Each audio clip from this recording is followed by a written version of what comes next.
안녕하세요. 위잘라 TV 시청하신 여러분들 반갑습니다. 오늘은 컬러풀 히스토리. 여러분들 이거 어려우시나요? 재밌으신가요? 처음에 어렵다 하다가 나중에 재밌더라고요. 끝날 때쯤. 그래서 오늘도 기대해 보겠습니다. 제가 봤을 땐 이끌어주시는 분이 워낙에 뒤에 힘을 빡 주면서 재밌게 끝내주셨어요. 지난번에 노비 이야기로 아주 재밌게 끝나가지고. 다들 뒷부분에서 여러 성원으로. 네, 그래서 오늘 주제는 패왕별이로 본 중국 근대사입니다. 저희 소개하고 시작할게요. 저는 진행을 맡은 더덕이고요. 김PD입니다. 안녕하세요. 미더덕입니다. 봄국입니다. 네. 다들 그래도 패왕별이는 보셨나요? 네, 전 봤습니다. 최근에 봤나요? 지난주에 이야, 역시 성실하단 말이야. 그 정도까지는 합니다. 너무 아는 바가 없기 때문에. 보셨어요? 아니요, 저는. 그래요? 패왕별을 안 보셨어요? 네. 그러니까 파트만 봤어요. 워낙 유명한 영화니까. 처음부터 끝까지 본 적이 없어요, 기피디님? 네. 아비정전은요? 안 홍콩 영화를 안 보시는구나. 저 봤어요. 진짜요? 아니, 대학교 때 이후로 안 본 것 같아, 아니, 홍콩의 제일 보물 장국영이 나오는데. 그러니까. 그게 그 나이 지나고 나니까 안 궁금하더라고. 근데 이게 최근에도 홍콩에서 설문조사를 진행했어요. 홍콩이 가장 사랑하는 보물은 무엇이냐 이랬는데 1위가 장국영으로 여전히 나오더라고요. 그래서 제 친구들은 아직도 봐요. 그러니까 이게 오히려 몰랐다가 다시 레트로 뉴트로 하면서 맞아. 옛날 영화 다시 찾아보고 그러잖아요. 패왕별이 최근에 개봉했었어요. 다시 감독판으로. 그때 보러 갈라 했는데 코로나 때문에 보러 가지를 못해서 아쉬운 김에 오늘 이걸로 짜봤는데 막상 할 얘기가 없네요. 또 들로 산으로 가다 보면 재미는 있겠죠, 뭐. 무슨 얘기를 하지? 무슨 얘기 할까요, 저희? 아니, 그 장국영이 낸 작품 중에서, 이제 연기한 작품 중에서 가장 훌륭하다는 얘기도 있고, 본인의 모습이, 전 장국영 뒷 이야기를 잘 모르거든요. 연예인 뒷 이야기 잘 몰라요. 근데 그 외에 다른 작품에서 이 사람이 그 남녀 혼성의 그런 연기를 했던 것도 있다고 들었거든요. 그랬나요? 다른 작품에서도 있었다고 그랬던 것 같아요. 아니면 그런 역할 잘 하는 건지 모르겠지만 패왕별이에서 진짜 연기를 잘하긴 했죠. 눈빛도 정말 완벽한 우희였습니다. 네. 네. 여러분 패왕별이에서 나오는 그 경극의 주제가 초한지의 내용인 거는 알고 계시나요? 전혀 모르죠. 그거부터 해주세요. 근데 저도 제가 중국사에 진짜 약해서 중국사 교수님이 저를 되게 싫어하시는데 어떡하지? 항우와 유방의 얘기는 아시지 않나요? 거기까지 두세 줄 정도. 거기까지는 영화에서 잠깐 나오는 항우가 있었고 두세 줄. 유방이 있었는데 항우가 거의 초패왕으로서 어마무시한 영웅이었는데 그런 항우의 곁에는 언제나 절세의 미녀 우희가 있었고 결국에 항우가 쓰러질 때 우희도 자결을 함으로써 끝나는 그 정도 아시면 다 아신 거 아닌가요? 그렇죠? 한 세 줄 나오던데. 저 하나 더 알아요. 뭐요? 장기판의 초한, 맞아요, 그게 초한이라는 맞아요. 거. 장기판의 이야기가 거기서부터 따온 건데, 근데 사실 이 영화가 그래서 좀 더 처음부터 상징성을 갖고 시작을 하잖아요. 왜냐면 영화의 배경이 1924년부터 1977년 정도까지의 시기를 딱 잡고 있는데 그 1924년 그 시기가 중국의 근현대사에서 군벌 시기가 다시 시작되는 그쯤이에요. 군벌이라고 해서 두 파가 서로 막 패자가 되겠다고 싸우는 시기인 거죠. 그러니까 정말 초한지와 비슷한 시기였던 거예요. 누가 이 중원의 주인이 되느냐. 그런 시기에 경극을 하는 사람들이 그 격동기에서 살아가는 이야기를 담았다라는 게 그 안에서 아슬아슬한 줄타기를 그쵸. 잘해야 되는 거군요. 그 안에서 또 일제가 오기도 하고 또 일제가 쓰러지니 국민당이 뭐 오고 공산당이 오고 뭐 이런 것들 속에서 과연 이 예술가들은 어디까지 갈 수 있는가. 그래서 언제까지 패왕일 수 있고 언제까지 우희일 수 있는가 이런 생각으로 저는 영화를 봤거든요. 여러분들은 영화를 보실 때 어떤 생각을 하셨는지. 여기 올려주셨어요. 트렌디 칼라님이 뭐라고 올려주셨냐면 패왕별이 너무 재밌게 봤는데 기억이 하나도 안 나요. 너무 오래전이어서 그런가? 크크. 지난 화장만 선명히 기억나네요. 좀 슬퍼서 울었던 기억은 있어요. 몰라요 아무것도. 이렇게 올려주셨어요. 처음부터 끝까지 오열하면서 봤어요.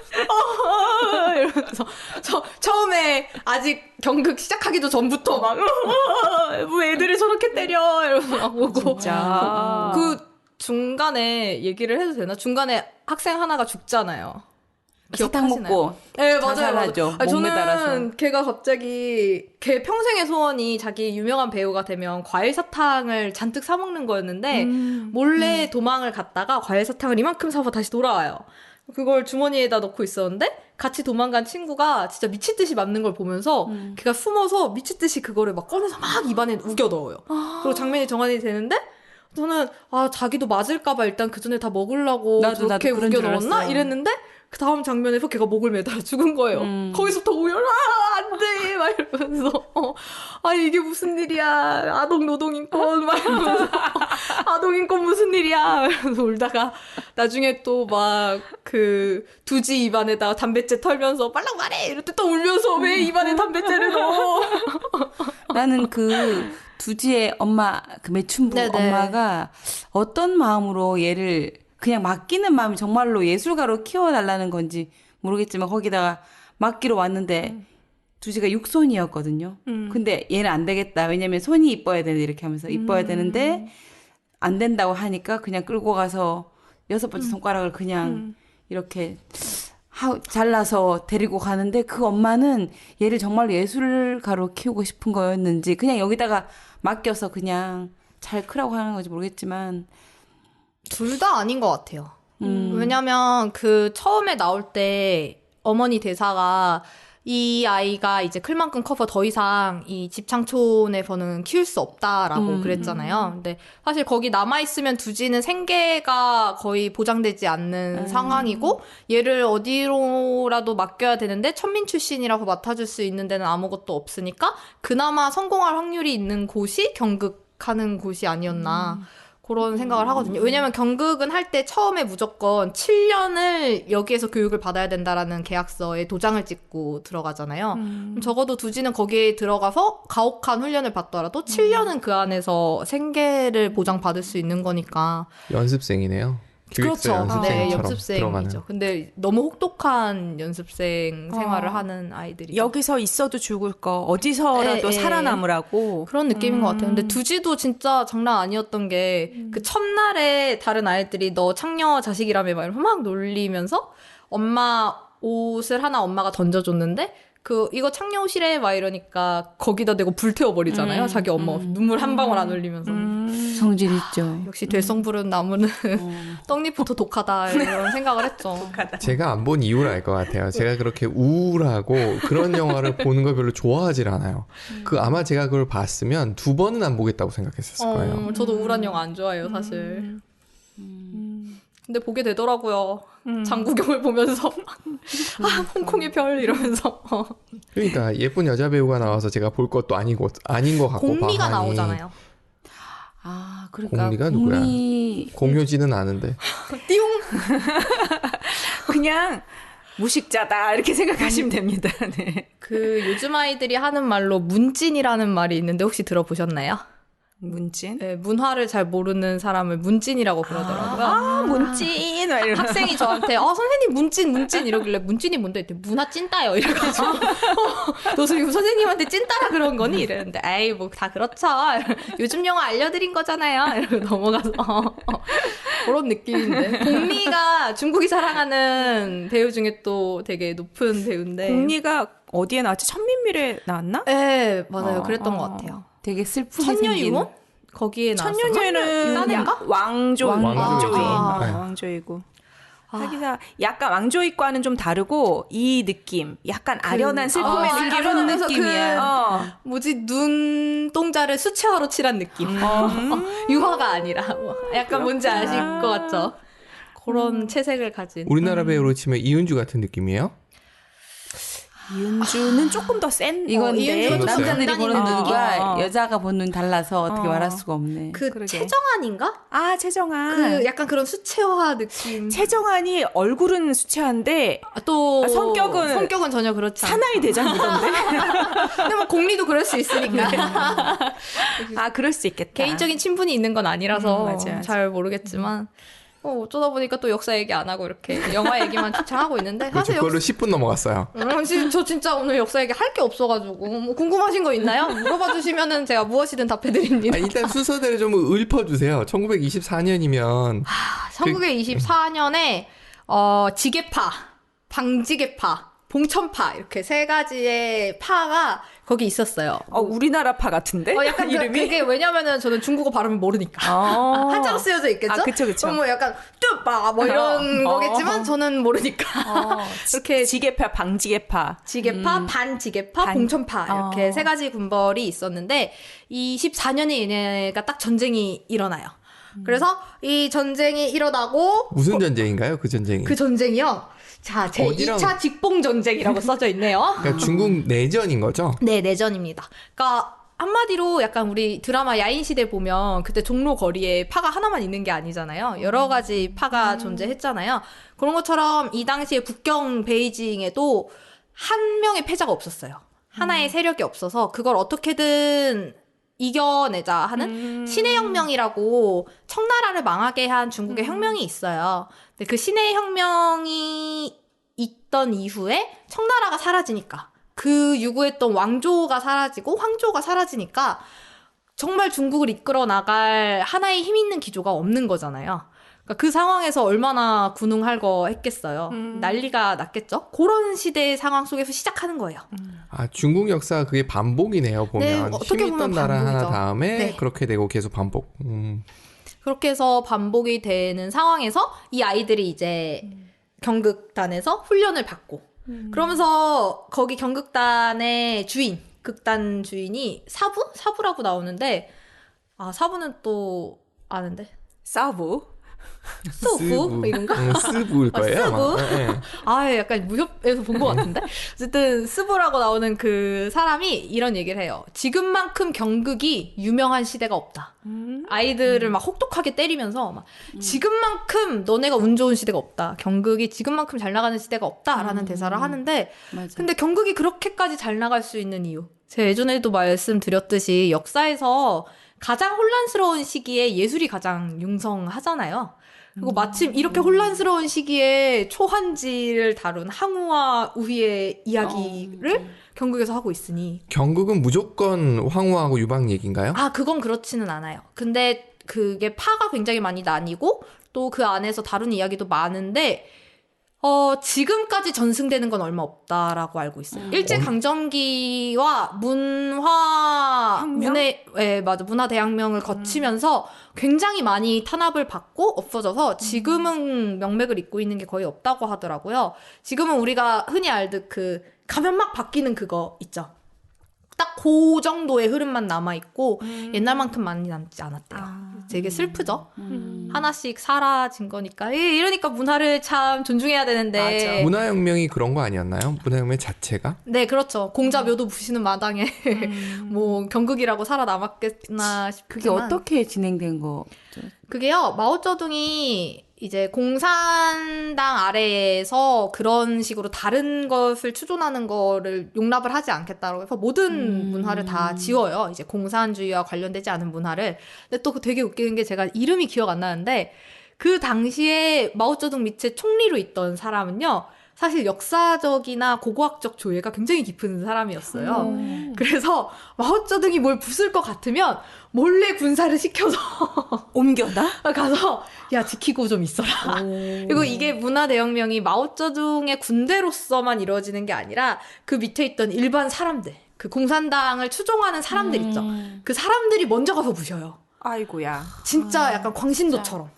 그러니까 그 사람들의 움직임이 좀 보인다 하면 야 몇 부대 가가지고 거기 앞에 있으라 해. 막아. 이런 식으로 해가지고 몇 가지를 그렇게 지켜놓은 게 있다고 하더라고요.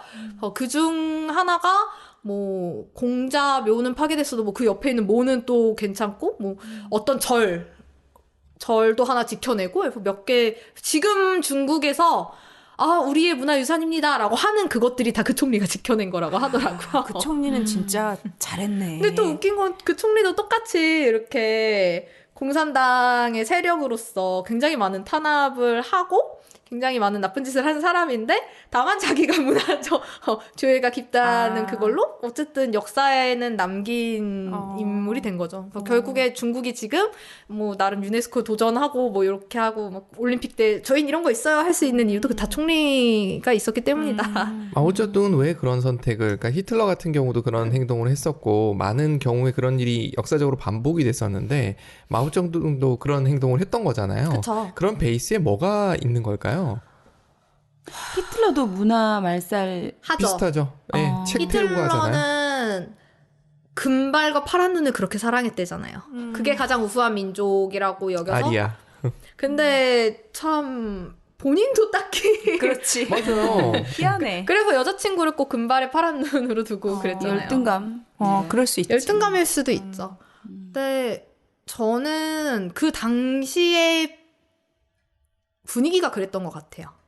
그러니까 이거는 근데 제가 뭐 이런 학설이 있다 이런 게 아니라 그냥 저의 개인적인 네네. 생각인데 한 명의 카리스마 있는 지도자가 어떠한 혁명으로서 1인자의 자리에 오르면 그 1인자의 자리를 계속해서 지킬 수 있는 어떤 명분이 필요한 거잖아요. 그리고 자기가 거기까지 오는 데에 있었던 대의 명분이라는 게 분명히 존재하기 때문에 그것을 실행해야지만 자신의 자리가 위태롭지 않다라고 생각을 하거든요. 근데 히틀러가 처음에 나치에서 집권을 하고 그렇게 총통이 될 수 있었던 이유도 사실 딱 그거였어요. 독일의 노동자들이요. 독일인이요. 왜 우리가 다른 유럽인들에 의해서 우리가 가난해져야 하는가? 나는 너희를 잘 먹고 잘 살게 해주겠다. 독일인만을 잘 먹고 잘 살게 하는 독일을 만들어주겠다 한 거거든요.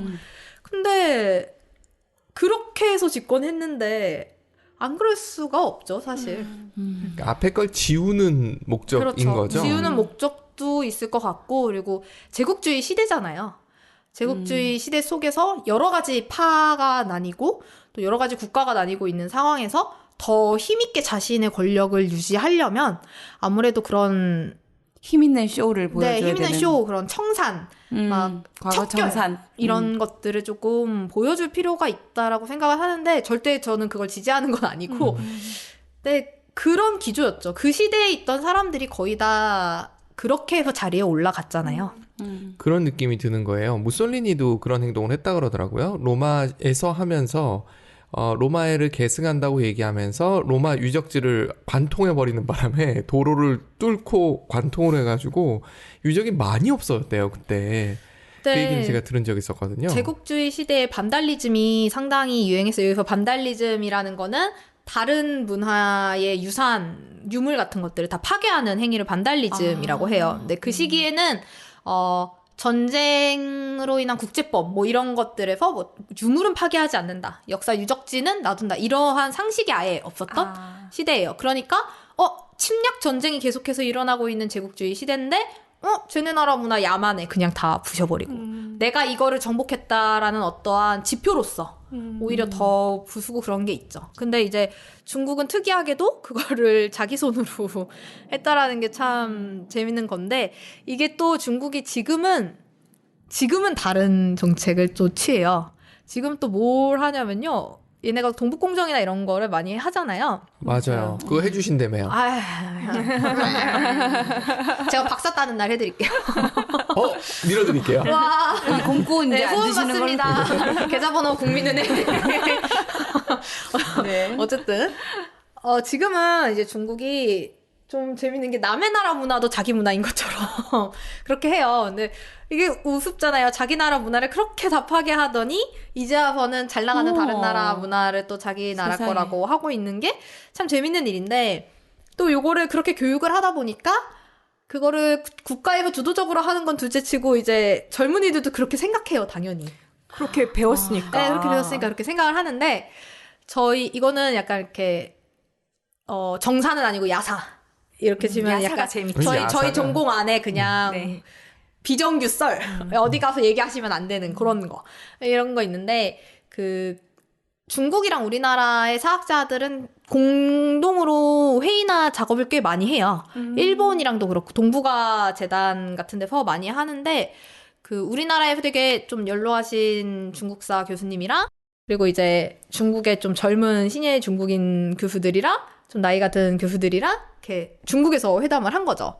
회의를 하고 회의가 끝난 자리에서 이제 밥을 먹고 저녁을 먹는데 중국의 젊은 교수가 약간 치기 어리게 공자는 어느 나라 사람이라고 생각하십니까? 이렇게 물어본 거예요. 저희 교수한테. 왜 그런 거냐면 요즘 중국에서 한국이 공자를 자기네 것이라고 우기고 있다.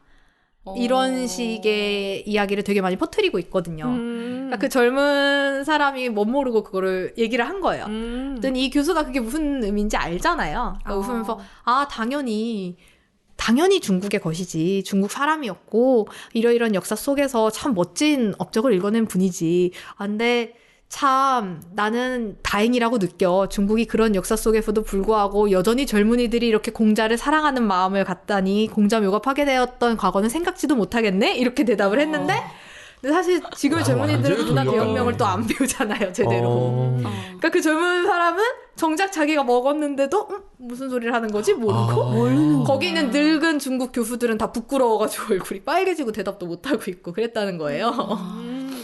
재밌죠? 문화대혁명을 젊은 사람들은 또 제대로 안 배우죠. 삭제했을 수 있겠네. 그 그쵸. 교과서는. 지금 와서 다시 공자 가묘 세우고 있고 다시 뭐 공자 무슨 제사 지낸다고 그래. 하고 뭐 술 만든다고 하고 그러니까 우리나라도 부끄러워질 뻔했었잖아요. 그쵸. 국사를 이렇게 지우려고 했었던 한 분의 맞아. 그 그랬죠. 시도가 있었기 때문에 진짜. 근데 저는 우리나라도 여전히 부끄러워할 게 좀 많다고 생각하긴 해요. 여전히 교과서 이런 말을 여기서 하면 안 될 것 같긴 한데 괜찮아요. 어차피 시청자가 그렇게 막 많은 방송은 아니니까 괜찮아요. 죄송합니다 이렇게 네네네. 말씀해서 아니, 괜찮아요. 시청자가 10,000명쯤 되면은 제가 살일 텐데 아직 한 100명밖에 안 됐으니까 그쵸 100명밖에 안 됐으니까 근데 사실 교과서에도 지금 잘못된 정보들이 굉장히 많이 있고 그리고 우리나라의 애국심을 고취하기 위한 그런 좀 과장된 정보들? 그런 것도 좀 있고, 그래서, 이게 참, 맞나 싶거든요? 근데 이런 얘기를 하면은 또 어떤 분들은, 아니, 그래도 교육이라는 것은 어쨌든 정체성에 대한 교육인데, 그런 마인드를 심어주는 게 좋지 않냐? 라고 말하는 분도 있고, 오히려 전공자들은, 이게 왜 그렇게 되는 거냐? 이렇게 하는데, 저는 잘 모르겠어요. 저는 어느 쪽이세요? 개인적으로는? 저는 거짓말을 하면 안 된다는 생각이거든요. 저는 전공이 사학이잖아요. 그러니까 아니 왜 이거를 굳이 거짓말로 가르치지? 이게 저도. 아니더라도 있는 그대로 해도 충분하다. 있는 그대로 가르쳐도 충분히 자부심을 느낄 수 있는 것들이 있고. 이게 대단한 것 같아. 있는 그대로도 충분하다라는 게 그게 진짜 대단한 거죠. 근데 그렇잖아요. 저희 이 조그만 땅덩어리에서 맞습니다. 할 일 있으면 부끄러워하고 반성하고 그러니까. 사실 해야 되는 거지. 맞아요. 왜 가족 내에서도 괜히 뭐 할머니나 할아버지를 신성시해가지고 뭐 얘기하면 안 될 것처럼 막 가리고 이런다고 자부심이 생기는 게 그럼요. 아닌데. 그래서 제가 어제 할아버지한테 체리 달라고. 어제 저희 집이 제사였거든요. 저희가 제사상에 체리를 올렸는데 일단 한 가지 궁금했던 거는 다른 과일들은 꼭다리를 하나씩은 따서 올리는데 체리는 따야 되나 말아야 되나 이게 고민인 거예요. 체리 메뉴에 있는 거 하나를 이렇게 썰어서 올려야 되는 거 아닌가? 그렇죠. 고민인데 어쨌든 체리가 먹고 싶어서 할아버지 사랑하는 손녀가 하나 먼저 먹겠습니다 했다 엄마한테 맞았거든요 또. 이게 무슨 일인지는 잘 모르겠지만 어디까지 어떻게 하다 여기까지 왔지? 네. 어쨌든 저도 생각에 기고 아니고 바로 알아야 될 일은 바로 알아야 된다고 네, 저도 그렇게 생각해요. 보거든요. 교육이 꼭 그냥 맞아요. 선별적으로 해야 되는 건 아니라고 생각하거든요. 대신 저는 부끄러운 역사야말로 더 가르쳐야 될 역사라고 네. 생각을 하는 입장인데 근데 막상 이게 제가 공부를 할 때는 그렇게 생각했는데 아이들을 가르치다 보면 이렇게 달라져요. 아이들은 굉장히 흡수력이 빠르고 그리고 넘어가는 사고를 그렇게 잘하지 못해요. 그러니까 지금 배운 이 사실이 이 아이에겐 절대적인 진리인 거예요. 그러니까 만약에 부끄러운 과거만 배우면 얘한테는 그냥 진짜 우리나라가 부끄러워지는 그럴 거고 수 있구나. 그러는 건데 그래서 약간 그런 순서를 어떻게 할 것이냐 어떻게 심화시킬 것이냐에 대한 고민은 이제 그런 역사 교육 전공하시는 전공자나 아니면 뭐 교수진 분들이 열심히 연구를 하시겠죠. 근데 저는 어쨌든 사실 굳이 그렇게 막 과장을 해가면서까지 애국심을 고취시킬 필요는 없다고 생각을 하고, 근데 저도 잘 모르겠어요. 최근에 제가 수업에서 한 아이에게 지적을 받았거든요. 뭐라고 또? 이제 예비 6학년인 아이에게 선생님은 왜 맨날 어두운 것만 가르쳐요? 이렇게 지적을 받았거든요. 근데 저는 그때 약간 머리를 맞은 듯 해서, 그래서 뭐지? 이랬는데, 근데 선생님은 너희에게 어두운 걸 가르친다고 생각하지 않았는데, 뭐 이렇게 대답을 했거든요.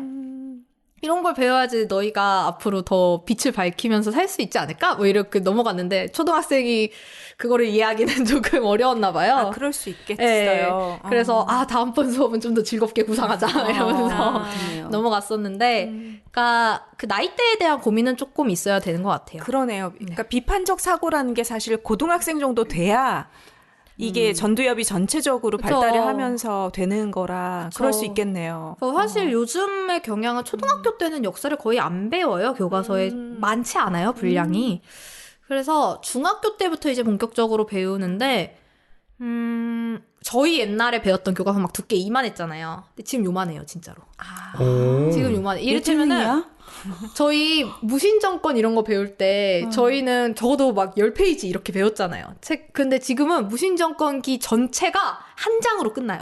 교과서가. 중학생 교과서가. 그러니까 점점 더 이 역사라는 과목이 너무 어려워서 아이들에게 학습 부담을 줄까봐 계속 양이 줄어가는 추세이긴 하거든요.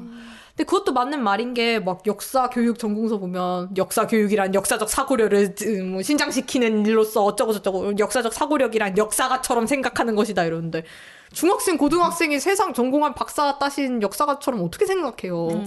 그게 말이 안 되는 거라고 보지만 그래서 역사가 진짜 어려운 과목인 것 같아요.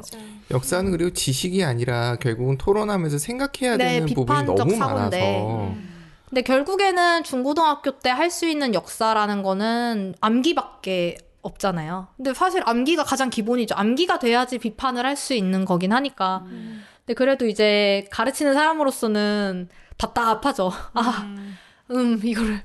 이거 심지어 이게 제가 만약에 처음부터 역사 교육을 전공했으면 이런 고민 안 했을 것 같거든요. 근데 사학을 전공하다가 역사 교육 전공하니까 아니 이걸 가르쳐야 돼 말아야 돼 막 이런 생각. 아니 단군 2333년 이게 말이 돼? 막 이렇게 되고 자꾸 나도 모르게 비판적이 되고 뭐 첨성대가 뭐? 막 이러고 하니까 좀 그렇긴 하죠. 네. 근데 우린 중국 정도는 아니에요. 그래도. 중국으로 다시 돌아와서. 네, 중국으로 돌아와서. 중국을 알아야지 또. 그렇죠. 중국에서 그렇게 군벌이 일어나다가 이제 얘네가 경극을 첫 공연을 한 장면이 시작되잖아요. 첫 공연을 장공공 앞에서 하는데 장공공이 환관이었던 사람인데 저희는 보통 드라마에서 막 넷이 나오고 환관이 나오면 좀 약간 무시하는 경향이 있잖아요. 아 그래봐야 환관 예히 막 이러면서 괜히 흉내 내고 성대모사 하고 그러는데 사실 환관은 그 정도 신분에서 할 수 있는 최대의 자리까지 올라가는 거예요.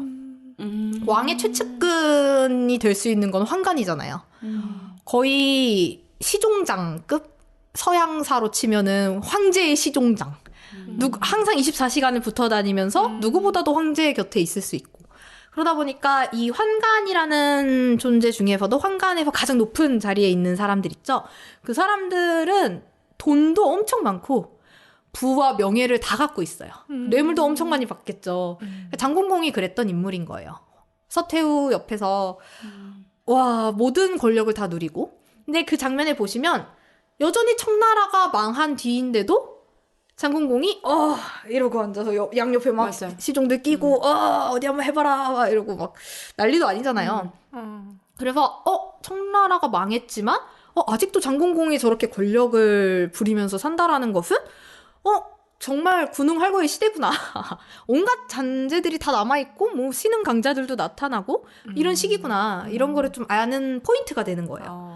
그래서 그 뒤에 또 뭐가 나오냐면 이제 변태 장공공 씨가 어린아이인 두지를 불러서 지금이 몇 년인지 말해보아라.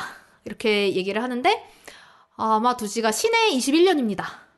이렇게 얘기했더니 엄청 화를 내면서 역성을 내면서 무슨 신의 21년이야 청 24년 막 이렇게 얘기를 해요. 청나라의 그 역법대로 그대로 연호. 네 연호대로 그대로 얘기를 해요. 그러면서 아직도 그때의 영광 속에 살고 있다라는 장면이 그렇게 또 빠르게 스쳐 지나가죠. 그런 식으로 해서 군벌 시대를 그 초반에는 그런 식으로 보여줘요. 영화에서는. 그러다가 이게 장면 전환이 훅 됩니다. 어떻게 되냐면 얘네가 갑자기 성장하죠. 맞아. 두지와 시투가 갑자기 성장을 해서 이제 데이와 샨인가? 이름이 바뀌잖아요. 어른이 돼서. 데이랑 샨이었나? 그냥 두지와 시투로 부르겠습니다. 제가 이렇죠 뭐. 기억이 안 나네. 두지와 시투가 어른이 되면서 시대가 또 바뀌어요. 어떻게 바뀌냐면 중일 전쟁기로 아마 옮겼던 것 같아요. 그래서 일본이 이기고 맞아. 일본이 중국에 들어오는. 그게 몇 년도쯤이 되는 거죠? 그게 이제 우리나라가 일제강점기가 들어가는 시기랑 비슷해요. 40년 전후. 40년 전이에요. 전.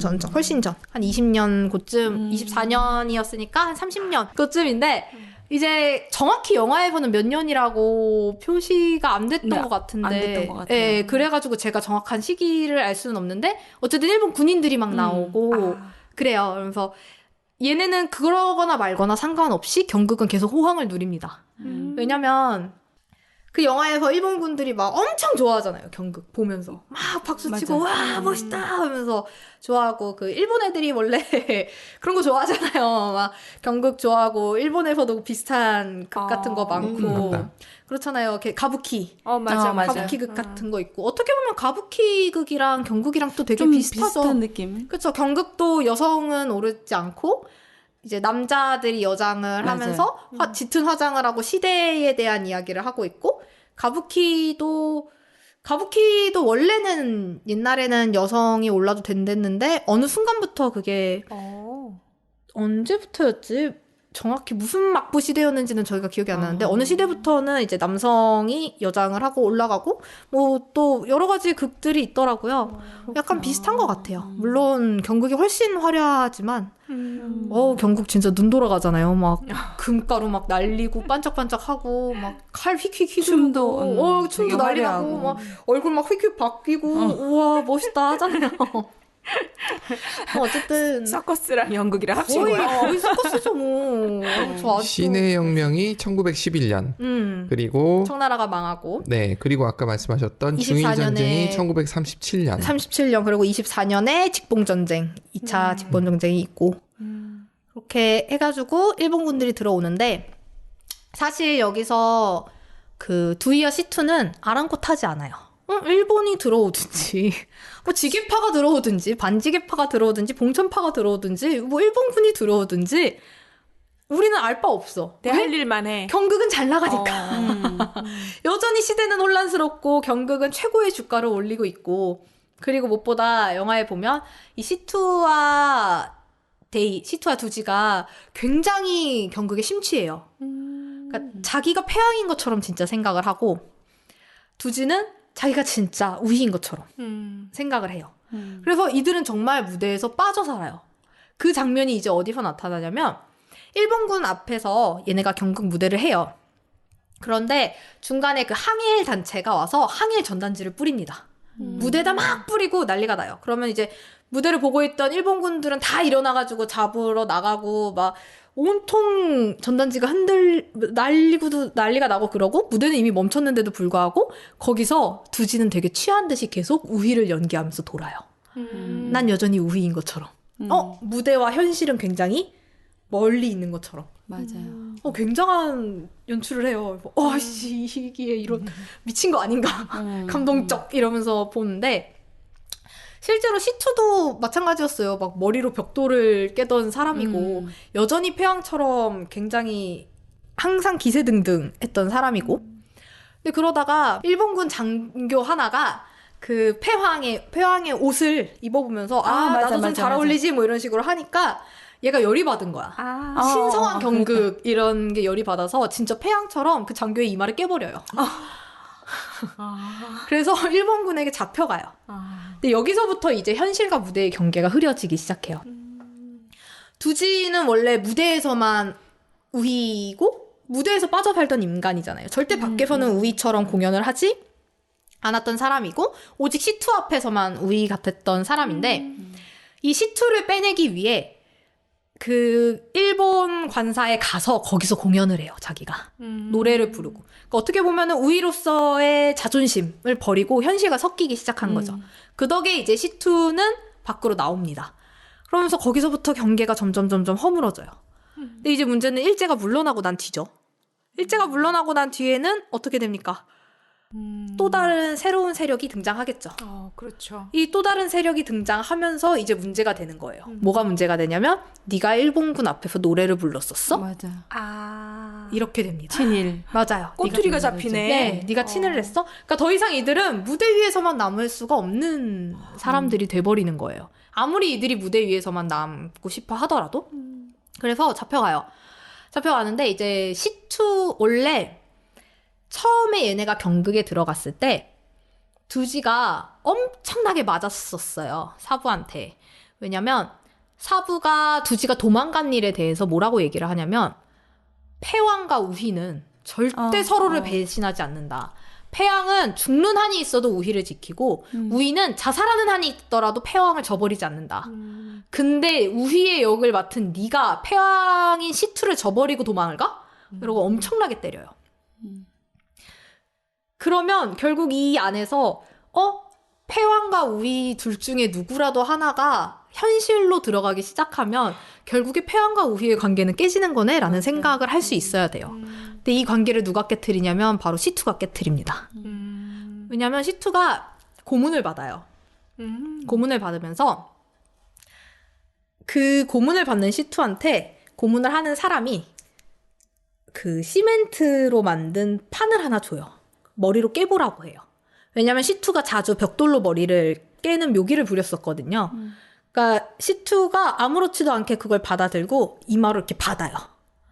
근데 판은 전혀 깨지지 않고 오히려 시투의 이마에서 피가 줄줄줄줄 흐르는 거죠. 그러면서 이제 고문하는 사람이 물어봐요. 너는 패왕인가? 아닙니다. 그런 식으로 해가지고 그럼 너는 왜 그렇게 했냐? 무대에서만이었습니다. 뭐 이런 식으로 해서 되게 초라한 모습으로 돌아가고 이제 더 이상 패왕이 아닌 거죠. 시투는. 그게 일본이 물러난 뒤에 네, 물러난 뒤에. 그 국민당하고 공산당 싸울 때 네네. 그렇게 해서 이제 시투는 더 이상 패왕이 아니게 되고 왜냐면 그 시간 속에서 벽돌도 더 이상 벽돌이 아닌 시멘트가 되었고 그 시간 속에서 소년이었던 시투도 소년이 아닌 중년의 어른이 되어버렸고 어떻게 해도 그 역사적인 흐름 안에서 개인은 무력한 모습이라고 저는 생각을 했어요. 아 이게 되게 슬프다. 되게 슬퍼요. 막 가슴이 찡해지고 그래서 그 안에서 시투가 우희에 대한 얘기도 다 불어요. 두지에 대한 얘기도 두지가 어떻게 했고 네 어떻게 했고 내 아내인 초샨은 어떻게 했고 초샨이 공리입니다. 어떻게 했고 다 불어요.